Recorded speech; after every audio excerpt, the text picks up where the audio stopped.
The long list of new measures includes a scheme to offer insurance against banks losing money, and the Bank of England to be given a new role. It will be able to buy up to £50 billion of assets directly from firms. The whole idea is to get major banks lending to each other again and to stimulate small businesses and companies.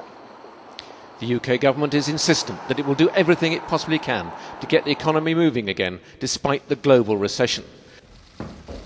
Good morning. I believe that unless we come together to address these problems in a coordinated way, the world is at risk of a damaging spiral of deglobalising. It is fuelled by the combination of deleveraging and national-only policy solutions. And this financial protection could be every bit as damaging to jobs and businesses in every part of the world as the protectionism in trade has been in the past. So we need the widest possible international agreement on how we proceed. I've spoken yesterday, of course, to Chancellor Merkel, President Sarkozy, the President of the European Union and the Prime Ministers of Italy and Spain. We are in regular contact with the new American administration. We are talking to other international leaders about 4 issues we need to focus on urgently ahead of the G20 summit at the start of April. We will be discussing with our international partners how something similar to the proposal we are announcing today, asset purchase, asset protection and funding guarantee schemes, can be put in place in other countries, and the Federal Reserve in the United States is usefully implementing these proposals in many ways now. Second, we need to consider what the role our international institutions, IMF, World Bank and regional development banks can play in funding other countries who are reforming the banking system as we do. But I believe that the measures that we are taking, not only to get credit going again, but also the measures that we announced in last autumn's pre-budget report, will help support businesses, support people, and they will be all the more powerful because it is increasingly evident now that countries right across the world, America starting from tomorrow, Germany just last week, but countries all over the world are determined to do what is right for their own countries as well as what is right for us together.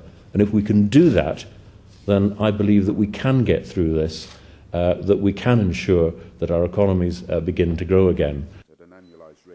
The Prime Minister was equally critical of what he called the irresponsible mistakes by some banks which they'd made in the past. Now, I came into politics because of the scourge of unemployment in my own home area, and I will not sit idly by and let people go to the wall because of the irresponsible mistakes of a few bankers. Good businesses must have access to credit. Jobs should not be lost needlessly. It is because of this that we are taking the action to expand lending that we are outlining today. The impact of today's announcements on public finances will be temporary. Investments will be held for no longer than is necessary to ensure stability. We will protect taxpayers' interests. Liabilities will be backed by assets, and fees will be charged for the schemes that we are introducing. But the costs of doing nothing are simply too great. These are extraordinary times. They require unprecedented action. These measures make it clear we will never go back to the old lending practices and irresponsible financial risk-taking of many of our banks in the past. A simple message to the city and beyond. This government's priority to increase the amount of lending that is available to families and businesses who want to invest, and in turn to create jobs right across Britain.